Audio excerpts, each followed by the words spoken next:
nagsumikap ang Batang Maynila, Yorme Isko Moreno Domagoso.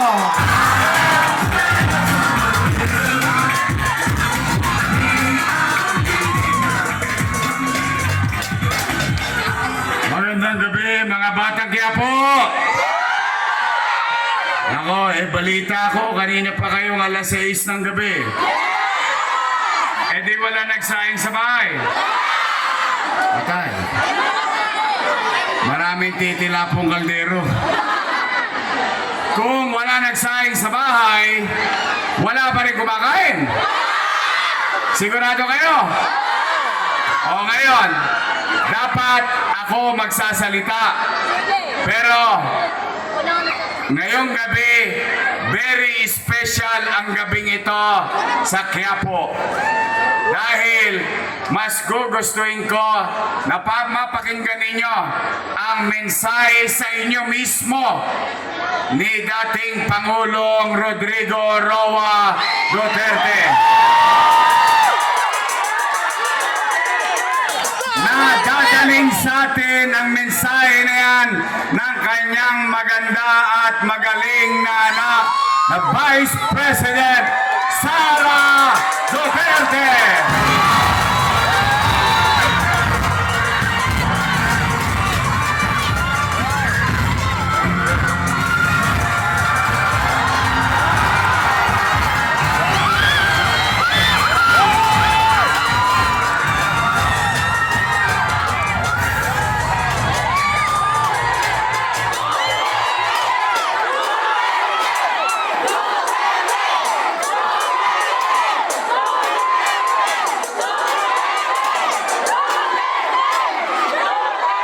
Maraming salamat.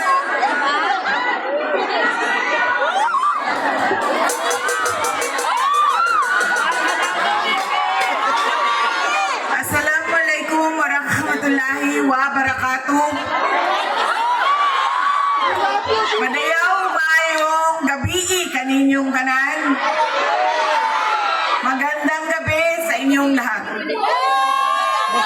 Unahin ko po muna ang aking mga pagpapasalamat.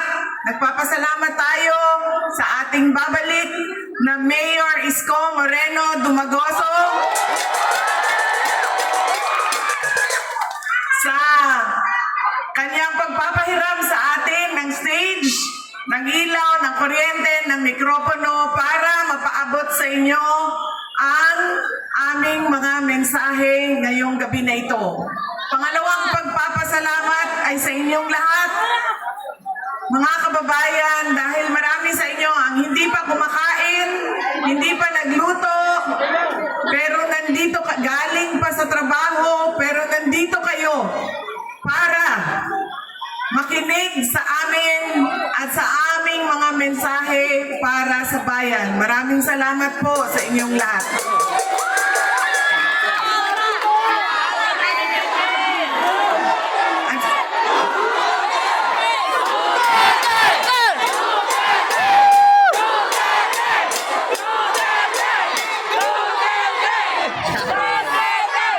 Alam nyo, kahit saan man ako pumunta ngayon, galing kaming Samar, tumawid kaming Leyte, tumawid kaming Cebu, tumawid kaming Negros, pumunta ako nung isang araw, kagabi, dito sa syudad ng Maynila, kaninang umaga sa Quezon City. Ngayon, bumalik na naman ako sa syudad ng Maynila. Ang sigaw ng mga tao ay Duterte.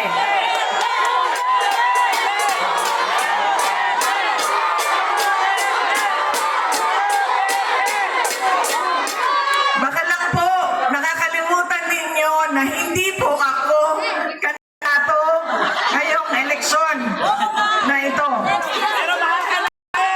Pero nandito ako para maglabas ng nararamdaman ng karamihan ng taong bayan sa ating pamahalaan ngayon.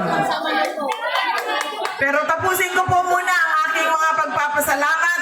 Ang sunod po na pagpapasalamat ay mula sa akin, personal, sa inyong lahat, mula sa mga kasamahan ko at sa aming opisina sa tanggapan ng pangalawang Pangulo sa inyong patuloy na suporta at pagtitiwala nagtitiwala sa aming lahat. Maraming salamat po sa inyong mga kababayan.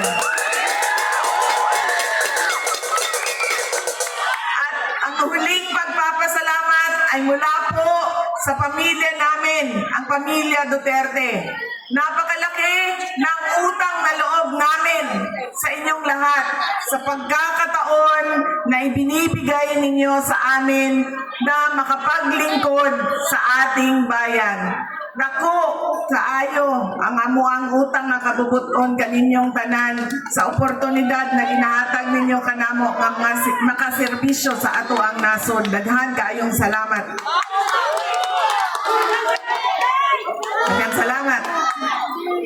Alam nyo, marami sa ating mga problema ngayon ay dahil sa ugali nating mga Pilipino kung paano tayo pumipili ng leader ng ating mga komunidad at ng ating bayan.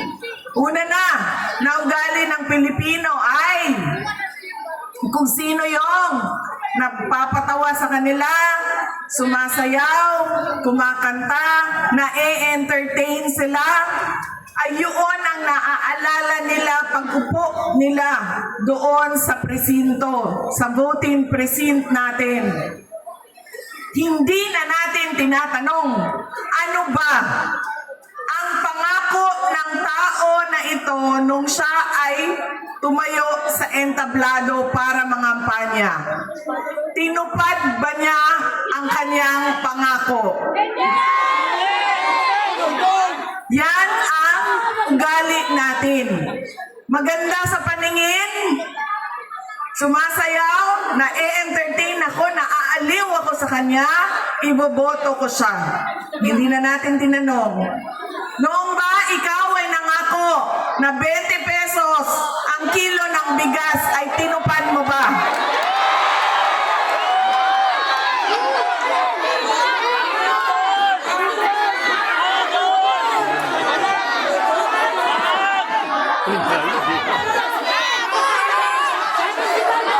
Pangako noong taon 2022 na kampanya. 3 taon kinalimutan at ngayon may darating na naman na halalan. Meron na naman tayong kuno 20 pesos na bigas doon sa Visayas. Na para bang nakalimutan na ang Luzon at Mindanao dahil hinahabol ang boto ng Visayas. Yan ang ugali natin. Hindi na natin tinatanong, nung tumayo ka ba, binigay mo ba yung pangako mo? Pangalawang ugali ng mga Pilipino sa pagpili ng kanilang mga leader. Galing sa pamilyang mga politiko, galing sa sikat na apelido, na endorso ng sikat at mahal natin na tao ay automatic ang boto natin. Hindi dahil Duterte yan ay automatic ang boto ninyo. Dapat tinitingnan din ninyo ano ba ang kapasidad at abilidad ng tao na ito. Duterte ka, pero ano ang kaya mong gawin para sa bayan? Kailangan ko banggitin na ang congressman ninyo dito